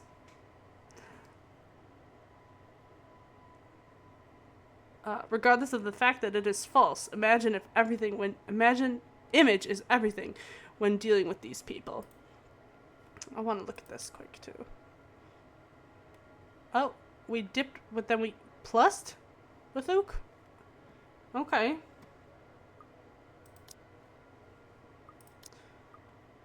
I'm not looking at all that. We know what happened. These are the unspoken rules for people such as ourselves. And besides, I really did like the place. Why, everything here is absolutely wonderful. Oh. Oh. Well, except for this ugly painting in the study. Oh my god. It looks like a bad fake of an Edvard Munch painting. Here's the deal. I'm willing to pay 10% higher than your listing price. If anyone tries to outbid us, just add another 5%. I doubt anyone can, of course. Or, you know what? Just add 15% to the listing price, and we can sign all the paperwork now. I guess, if that's what you want. That won't be any trouble. I don't have all the papers now. Didn't think this would be a quick sell. I'll have copies sent to you so you can look over them. And if you'd still like to finish the rest of the tour with Isabella's group, you're more than welcome to. No, I think we're good here. We'd appreciate a private tour of the place a lot more, I think. All right. Should I let Marianne in, then? Marianne. All right. She's been waiting outside the study this whole time, hasn't she? I'll need to have a little chat with her to move this little mansion project forward. Please do. There's a look of apprehension when the other woman enters the study. Yet, like a professional, I see the moment when she steels herself and masks her worry. Admirable. We have this project, then? Of course. Will you be needing anything from us? Having the floor plans would be a great start, just so that I can look at them beforehand. And if you could tell me when you're available for a meeting so that I can include it in my calendar? Oh, is a meeting really all that necessary, Marianne? I guess we can send Johans to help you out. You two can start by getting rid of this ugly Oh painting. my god, that's such a... it's so unnerving every time it comes on the screen. A hush falls upon the room at my request.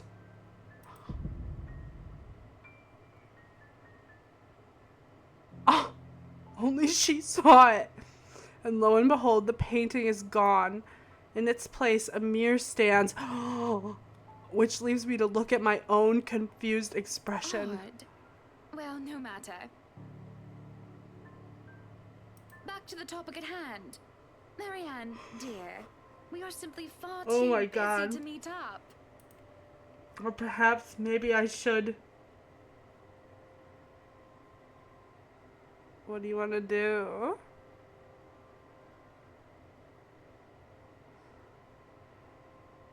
Do you want to make time to hang with Marianne? Or do you want to question the need for a meeting? Yeah, I agree. Let's spend more time with Scottish mommy. But I guess we can free up a day to meet with you. I don't really need another Maudlin Monday reading about Maury anyway. The book club can function without me for one day. What time shall we be seeing each other? How does lunch sound? Besides, my house is a higher priority over book club. Why, we can hold this next meeting in its place. Surely the beauty and grandeur of all of it will inspire spirited and lively debates about whether modern day writers could match up to the classics. I might as well clear up the rest of my week to handle whatever affairs buying this mansion requires of me. Any social activity can be put off until the Ermengarde, or rather the Wright Mansion's great debut. I'll have my fill of great parties and gatherings, especially when I organize them myself. That sounds good. Although, with a project of this scope, we might need most of the day to tackle your concerns. A more thorough inspection of the place is also preferable. Breakfast then. It's a date. It's really not. I can't listen. I can't wait till you hear Marianne's backstory. All right. Monday. 10 o'clock sharp. We'll see you then. Actually, Marianne suggested that we meet at 9, but who is even awake at that unholy hour? I was lucky enough to wake up this morning before Luke went off all the way to Cardiff. We say our goodbyes, shake hands, and make it clear without outright saying it that we now own this house. By the time we left the mansion's grounds, sunset is almost upon us. So, you really want to buy this place then? That's a bit of a big impulse buy. What kind of ice cream? Not that I'm complaining. Well, I'm glad you're not complaining like you usually do. It's a right and proper Christmas miracle, isn't it? Hannah's finally done something right. That sounds really yummy. I refuse to look at him, staring at the passing scenery instead. Buttercup, what's with this cheek? Rose, Lily, Mint. The nerve, Luke, the nerve! Is that what this is about? 1, that woman's name was Rose. And 2, you know I don't mean a word of that empty flirting. Well then, don't do it. It's just that easy. Put her mind at ease by just simply not being a jackass and a dirtbag. And it's still the principle of things, Luke. I understand if you try to woo them to get what you want when it seems that I'm not looking, but I told you once before not to do it when I'm there. Luke dealt with other women in the past to get what he wanted. Sometimes I have my doubts. I really want to believe that I'm an exception and that he is not just using me like how he used to use those other girls. I am having a hard time believing that now. And it isn't just the shameless flirting. There's something about that Marianne woman, as if Luke is familiar with her. As much as it shames me, it makes jealousy rear its ugly head. I am, suffice to say, ticked off. Really? I forfeit Fuck. the Cardiff for this, and you're still not happy. Oh my god, do not guilt trip your wife when you just wanted to go be a lush and screw your valet / butler. Oh, trust me, Luke. Oh man, they are... I am very happy. Very happy that, for once, we are doing something that I want. They are so fucking mad at each other. Can you not see the smile on my face?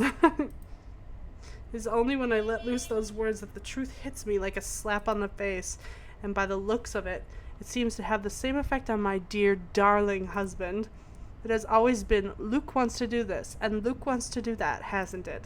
I don't even remember the last time we went the last trip we went on, which was of my own choosing, without needing it to get the man's approval. Ugh. On the other hand, I was pulled along to every single expedition he wished to tackle and never objected. The rest of the ride home is spent ignoring each other, pretending the other didn't exist. Arriving at our penthouse, my first order of business is to get into bed. Forget a hot bath and forget the tea. I just want to bury myself in blankets and forget everything in my slumber. It seems that Luke has the same idea in mind as he tags along behind me. But this is something I will not allow the moment I pass through the door. Out. What the bloody hell, woman? This is my bedroom too! Tell him. Tell him, girl. Kick that dog out. Make him sleep on the floor. Luke stands flabbergasted as I deny him entry into our chambers. What a happy couple. You can just feel the love emanating.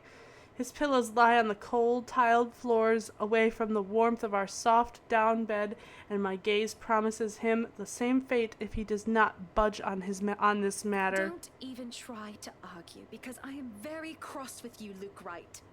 You can take the second bedroom or the guest room if you wish, but I do not want to see you at all for the rest of the night. Johans!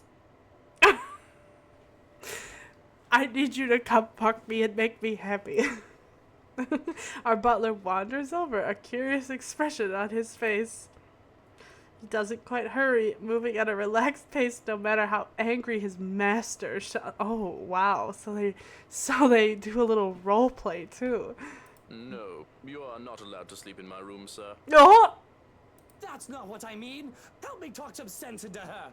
He knew he was going to ask that. There is no sense in questioning her right to be angry, sir. That's right. So, if I might be excused, I'll go prepare the second bedroom for you. That's right, Johans. You my main bitch. I have to keep a straight face as he stomps away in defeat. Mutiny! This is mutiny! Cock blocked. The system is being upturned, and the people are rioting, and everything is left asunder. Oh, go pout about it in your second bedroom. It isn't every day that Luke is rendered speechless by someone he considers inferior, or to yield to another authority without an ulterior motive. His pride won't allow it. I do keep telling the man to treat his people better. He may throw whatever fit he wants, but he will not be getting his way tonight. Hell yeah, and don't you forget it.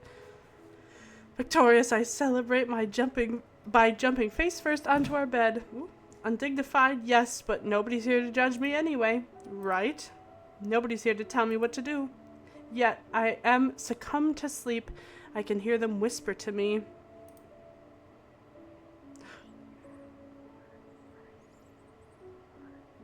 Oh.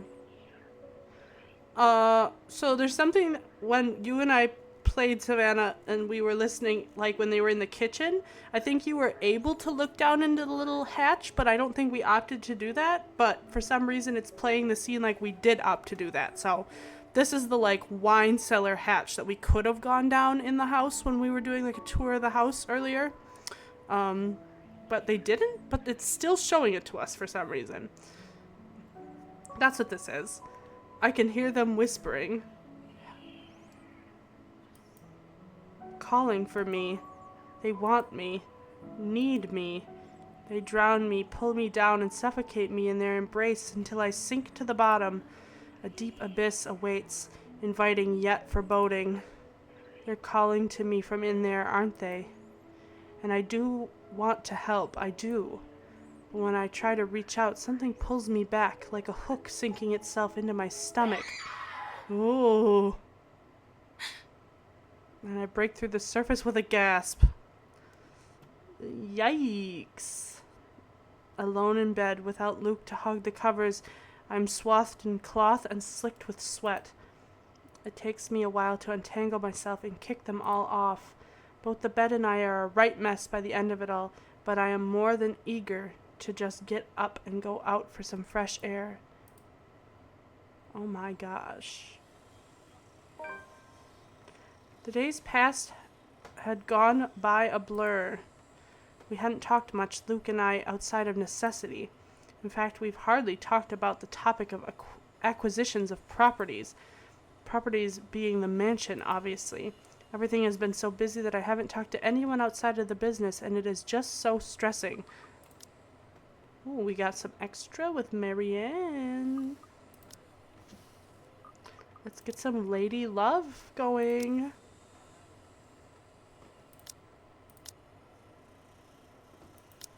These are old now. So one can understand my need for a good chat, preferably over a good meal. There are times when any decent, emotionally healthy, and socially capable person needs a good friend. One who will talk to them without the conversation degrading or turning into an argument. Or barring a nearby friend, I have an interior designer under a confidentiality agreement to listen to me. The place is bustling with movers carrying furnishings here and there, along with several trunks of personal belongings taken from our penthouse. I can hear Luke barking at them in the other room, making sure nothing is handled carelessly or gets stolen. I know your pictures are framed by cheap plastic, but those are framed by African blackwood and are one-of-a-kind commissioned paintings. Each one is easily worth a lifetime of what you not make. It is hard to tune him out. The walls did not do a good job of muffling him at all. But then again, it is Luke. I would still hear him ranting, even if we were on the opposite sides of the mansion and I'm wearing earplugs. I'd really like to thank you for inviting me to breakfast, Mrs. Wright. No. But I already ate, so I should really go back to work. No, please stay. Nonsense! You arrived so early. You must not have gotten a proper meal. Our butler has made a surprisingly lovely bubble and squeak. What's that? Is that like an alcohol Sit! drink? I'd situate us in the dining hall, but it is a mess right now. Oh, Johans! The man in question appears, ready with a tray as he starts to set the table for us. We sit in silence as we are each served a plate. Bubble and squeak, topped with a nicely poached egg with cherry tomatoes and other garnishes adorning the edges of the plate. Interesting. Like a screwdriver and some tea and like a potato cake with some egg and bacon and stuff. Interesting. A cup and a saucer and a teapot with some Earl Grey is placed down for Marianne, and I ask for an orange Julius. How are you liking the project? Drop that vase and I'll have your head. I know it's only an 8 million yen vase, but I swear Well, it's certainly a fun challenge, incorporating the designs of a Jacobean manor and the functionality of a modern household. I mean, I understand. I get what you're saying about wine and squeak, like bubble and squeak from the cheese. That makes sense. I have ideas I would like to suggest, by the way, about what to use the second bedroom for. I have been informed of your goddaughter and thought a kid-friendly room might be in order. You read my mind. I was actually going to bring that up. Oh, that would just be so lovely, Marianne. That way, Kylie can bring her friends over as well. And a good friend of mine, Rochelle, is expecting a baby. So, why don't we think about putting a crib in there too? I can just imagine little ones running around, filling this place with the pitter-patter of their feet. We'd have to make sure they don't trip and fall on the stairs, though. We won't be able to finish everything up until after the party. But we'll have it ready by then, so that all we need to do is to move in the furnishings. Yes, that's plenty fine. It's not like we're in a hurry to have it. And we wouldn't want the workers to disturb the guests or the other way around, do we? Yeah, you don't want to have his children. You know that's what she wants. She wants to try and slap a band-aid on the marriage by having a baby, but that's not a good idea. Just make sure it's presentable. You know, in case a guest snoops about. Of course. As for the kitchen you wanted, I've already negotiated for the high-end stoves and the hot and cold drawers, so on and so forth. I've got a friend who was able to customize them so that they'll look like the counters we'll be replacing and fit the rest of the interior. They'll be bringing them in today. why can't you people do anything right? Don't drag it. You'll scratch the wood. Oh my god, he's so insufferable. Excellent. But no, really, how have you liked it so far? Oh, it has been wonderful, believe me. Everything is going smoothly too. It has been a Oh, long it's just a time little since blush I've on worked on face. something on this grand a scale. Nowadays, everyone is about condos and flats, living in the city where every room is an identical box. I know, she's a boss bitch. Gaslight, gatekeep, girl boss. That's Marianne. Except she's mostly just a girl boss.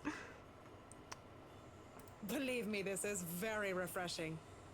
We lived in a condo before this, Marianne. I didn't mean any insult. It's fine, sweetie. Oh. Look at you, all frazzled. Oh my god. I was just pulling your leg. Oh, look at her blushing. She's... Luke wanted that penthouse when we got married, and you can thank him for purchasing this place as well. She looks confused. Of course, she has every right to be.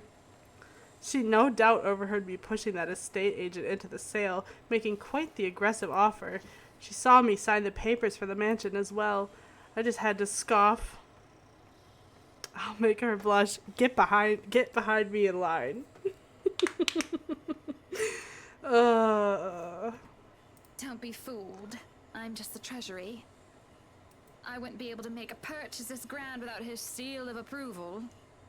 I see. That's it. That's all you have to say. Yes, it wouldn't be appropriate to comment further. It is unprofessional. Unprofessional? I can't help but let out a deep sigh as I stick a fork into the dish.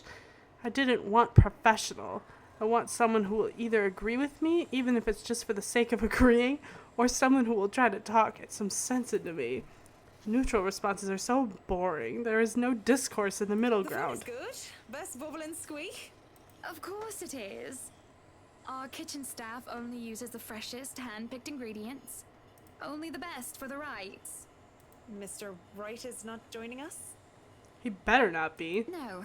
He is far too busy bossing people around. He even refused to join me for breakfast earlier. Hence, this. I see. My apologies. I really don't know what sort of response you expect to get from me. There's a clatter of silverware as I slam my hands on the table.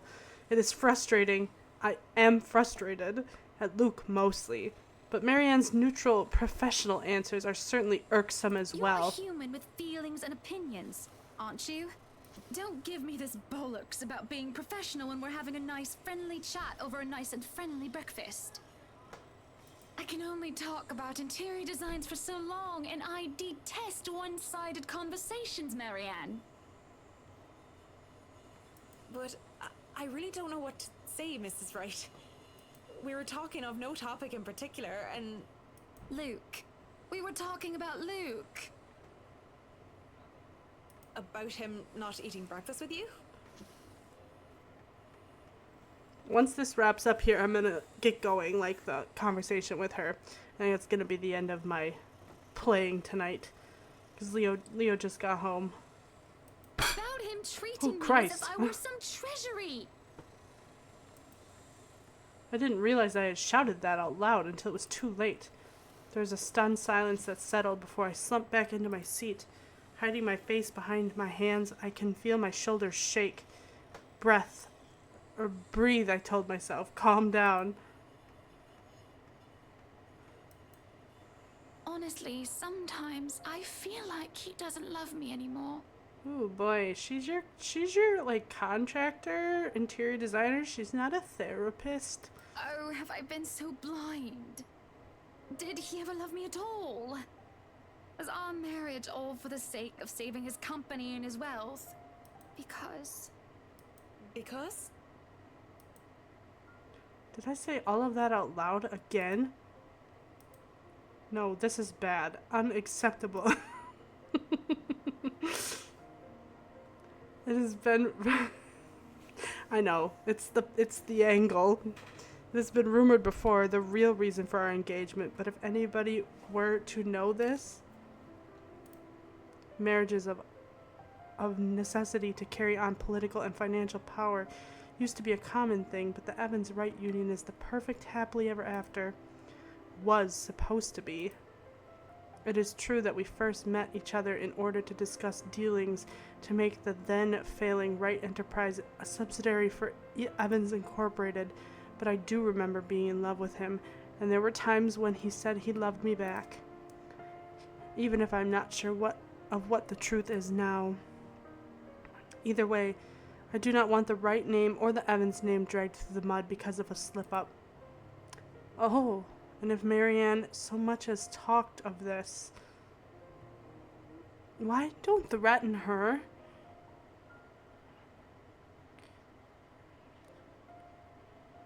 Well, we know that Hannah is at the very least bi.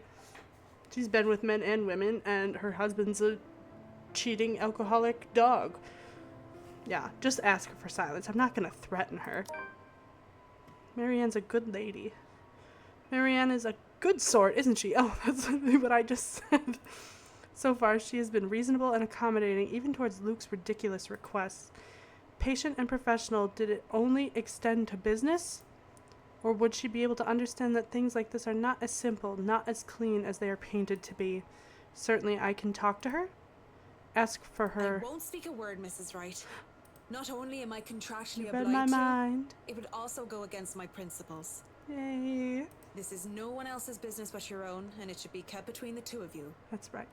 And whoever you wish to seek counsel from. You're a good lady, Marianne. Please, Marianne. You have to understand. These sort of affairs, if anyone were to know this, they could just twist it and we'll be ruined. All I ask for is your silence on the matter. She's a good lady. A beautiful, Scottish, trustworthy, kind. I have to stop myself. All I ask for is your silence on the If I matter. am to be frank, Mrs. Wright, this isn't new for me. You aren't the first, and you certainly won't be the last to have complicated dealings. Unless what you're doing is illegal, I turn a blind eye. Can I trust her? If I wasn't in the same boat, I'd be trying to pry those secrets and gossip with you about them by now. Well, I'm keeping that information confidential as well. It's not like I have any other choice, do I? Thank you. We continued to eat our meal in peace, finishing the last of the food and drink. When the door to the parlor opened, Marianne and I are sitting in silence. Madam, the photographer from Luxury Living is here. Oh. I give him nothing but a small nod. This was a wonderful meal, Marianne. You're free to return to your duties. I must excuse myself. It was my pleasure. And thank you for the food as well. Making my way downstairs, I look back and see Marianne give me a nod and a small smile. That certainly put me in lighter spirits. Okay, I think we're gonna stop here. But we're about to meet Zach, or Hannah's about to meet Zach. So, we'll see how that goes. But I think it's time to stop. It's time to stop! I think it saves. No, I have to save it. Whoo! Okay, this is the one. It's time to stop. Okay, we've saved. Now we will exit.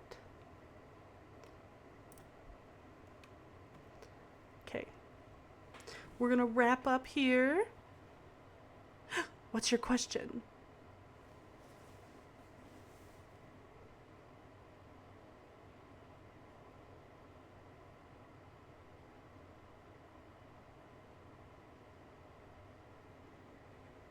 What's your question?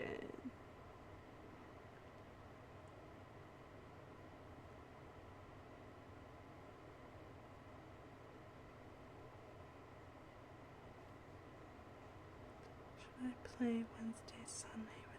Play Sunhaven. I want to see you play that game, because when I went on your Steam page, I saw like what the main. I didn't click to like look into it, but I saw the like little thumbnail from Steam page, and it looks cute. I want to see you play it, because then I want to play it too, because if it's like Stardew Valley with like fantasy aspects, then I really want to play it, but I want to see you play it first.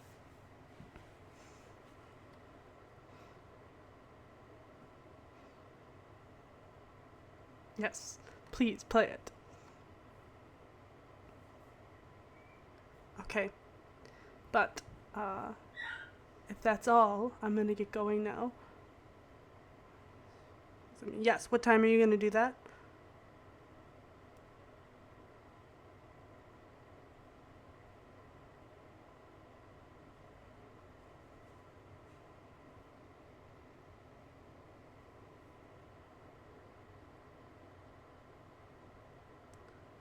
We can text about it and figure it out. Okay, sounds good. All right. Have a good... Oh! Do you see on the screen now, all of a sudden some of your chats are showing up? Why? That's weird. That they showed up for a second? Yeah, what the hell? It was just all of a sudden that. That's the first time this whole time. Whatever. It decides when it wants to work. Okay. Anyway, I will see you tomorrow for your stream then, Savannah. Have a good night. Thanks for sticking out. That was a long gameplay, but we got pretty far in. Not nearly as far as this game is long. But next time, remind me. I'll show you guys like the choice. It's kind of like a branching thing, like a bracket, and it shows you like you could make this choice, and then based off of this choice it'll show you like all the choices that you would have missed, but it doesn't like, it's all like question marks, so you don't see what would have happened. It makes you want to go back and play it, but there's so much shit and we're not even knee deep in the game yet. There's so much to go because we still have to play Becca and Ash and Zach and Luke and Marianne. There's still so much to go. But anyway, okay. Love you all. Thanks for watching. Have a good night.